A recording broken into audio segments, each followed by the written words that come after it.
Today's MMO news video will be a little bit different. I'll start with 3 main topics and do a lightning round at the end with about half a dozen smaller MMO news I feel I don't need to talk about in detail, but I think are pretty important too.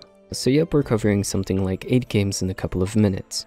In last month's MMO news video, I talked about Tera receiving a full-fledged mobile MMO version by Korean developer Netmarble. Today we just got the first gameplay trailer for it, the video I have playing in the background.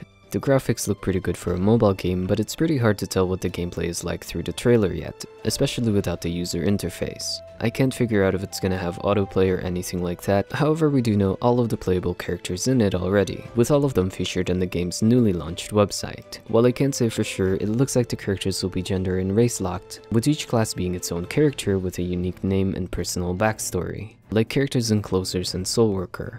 The 6 characters include the Amani Lancer, the Ellen Priest, the High Elf Archer, the Human Brawler and Human Slayer, and a new class unique to the mobile version, the Popori Alchemist. Pre-registrations for South Koreans are open today, with the Korean beta later in September and a global release in 2018.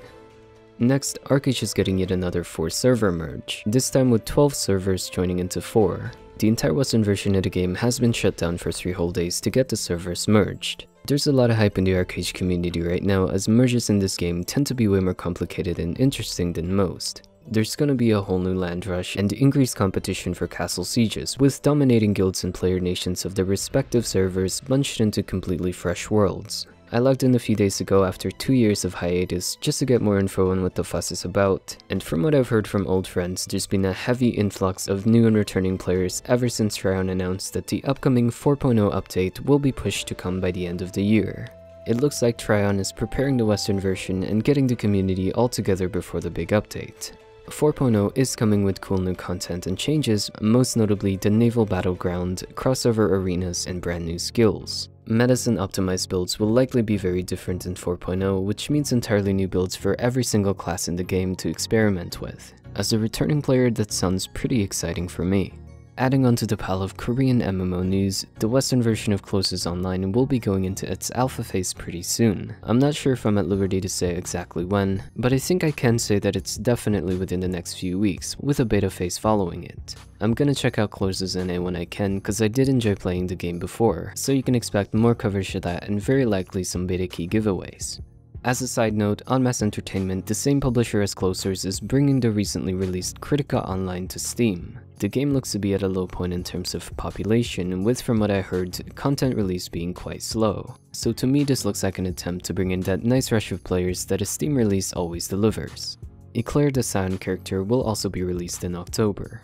Onto the lightning round, Tree of Savior is having a massive PVE expansion with a higher level cap, new dungeons, and the continuation of this heavily story-based game's primary storyline.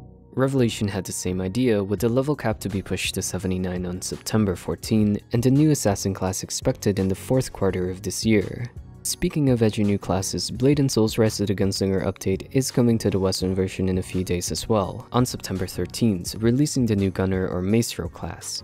Black Desert Online is getting a Spanish localization after the heavy request from South American players. While the localization has been in development for some time, the expected release date is gonna be by the first half of 2018, since the publisher Cacao Games is still in the process of hiring native Spanish-speaking customer service and GMs. That's all there is for the lightning round. You can read up on more details for all of them with the links I have in the description. Let me know what you think of it, and if you want to submit any MMORPG screenshots to be showcased at the end of my video like this, please don't be shy to post them on the screenshot submission channel in my Discord.